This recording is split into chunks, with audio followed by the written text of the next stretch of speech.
या प्रकरणाचं गांभीर्य लक्षात घेता पोलिसांनी योग्य कारवाई केलेली आहे आणि पुढेही हे प्रकरण लॉजिकल एंडला नेण्याकरता ज्या ज्या गोष्टी करण्याची आवश्यकता आहे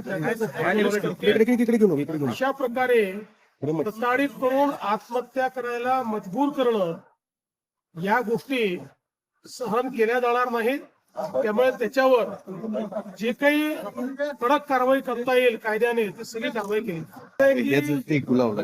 मकोका लावण्याकरता काही त्याचे नियम आहेत, त्या नियमात नसलं तर ते लागू शकेल, पण नियमात नसेल की नाही या संदर्भात आज सांगता येत नाही। त्यामुळे त्याच्यावर मी आज बोलू शकतो। फार वाईट आहे, म्हणजे आजच्याही या 21व्या शतकामध्ये जेव्हा मुलींमध्ये आणि सुनांमध्ये फरक करणं हे चुकीचं आहे, अशा परिस्थितीत अशा प्रकारची वागणूक देणं हे मला असं वाटतं अतिशय पाप आहे।